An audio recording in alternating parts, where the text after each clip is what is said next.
Du, jeg klarer altså ikke synet av han der kisen og bikkja hans, altså. Nå må du ikke se deg blind på han der snuten med bikkja. Ja, det er lett for deg å sitte her på ræva si, det. Så vidt jeg vet, så har ikke du noen sånne arr på kroppen etter slutebikkja, du? Eller har du kanskje det? Nei, jeg har ikke det. Jeg har aldri blitt skytet etter av snuten heller. Og jeg har ikke holdt på å bli bikkjemat. Nettopp. Men jeg har blitt tabba inn av snuten et par ganger, jeg også, ikke sant?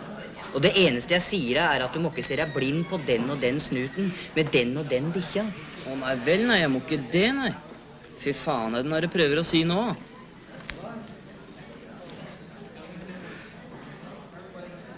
La oss si det sånn, da. Du har full rett til å hate han der snuten. Skal ikke nekte deg det. Tusen takk du har full rett til å hate bikkjer også, men du kan ikke bare stoppe der, ikke sant? Du kan ikke bare stoppe der og så begynne å slenge dritt etter alle slags folk som har tatt med seg bikkja si på restaurant.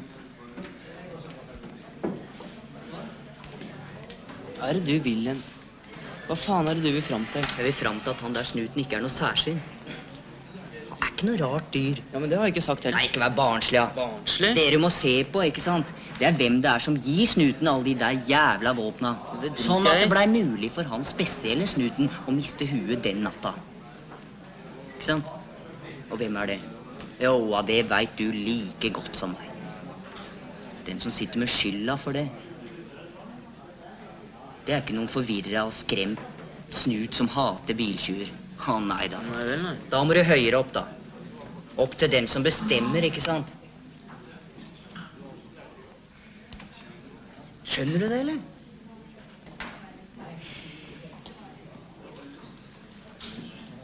Det er godt mulig du kan ha rett i det der, Audun. Jeg har det.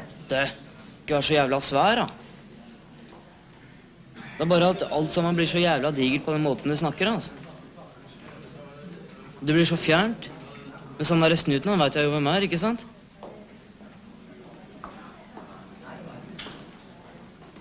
Det er her.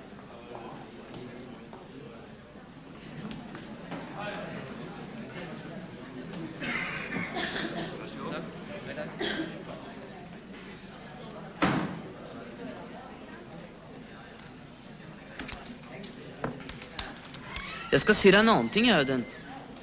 At sånn som du snakket i sted, det minner meg mest om Alice når hun kom bort til meg på begravelsen til Kalle. Nei, stopp bare, Reinert. Nå trekker du inn drøveren, hæ? Jeg mener det. Jeg mener det akkurat som jeg sier det. Lise snakket også om at han der snuten sikkert hadde det fælt med seg selv, og at det som har skjedd var forferdelig for alle oss som hadde vært venner med Kalle, men at vi måtte våke og be, og jeg vet da faen, for ikke begynne å hate han snuten. For det var ikke hans skyld alene. Liksom. Det var det onde i verden, og så videre, og så videre. Men jeg skal si deg en ting. At bytter du ut det onde hos henne med det der jævla preiket ditt, så blir det faen ikke så ulikt det du sa i sted, nei. Nei, faen, Reinert. Enda har ingen sammenlignet meg med skolelagsjente, altså. Jeg mener bare det, at du må ta hver sak for seg, ikke sant? Du kan ikke alltid komme løpende med det der digre preiket ditt, altså. For det er ikke alle som er villige til å sluke det der jævla preiket. Jeg hører hva jeg sier, da. Du kan da for faen ikke bli helt nærsynt, heller. Det er vel ikke han der i kisen med bikkja borte ved hjørnebordet der som er fienden din? Du er fett med gullår i ræva, du, Audun. Deg er ingen fare med. Du vet alt og har svar på alt, du. Og nå har jeg hørt på dette jævla preiket ditt. Jeg kan se at du tenker også.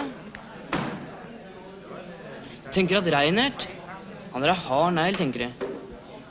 Han skal jeg ta og lære opp, tenker jeg. Men jeg er ikke villig til å la meg lære opp. Jeg går akkurat dit det passer meg, tar ikke imot ordre fra noen. Skjønner du det, eller?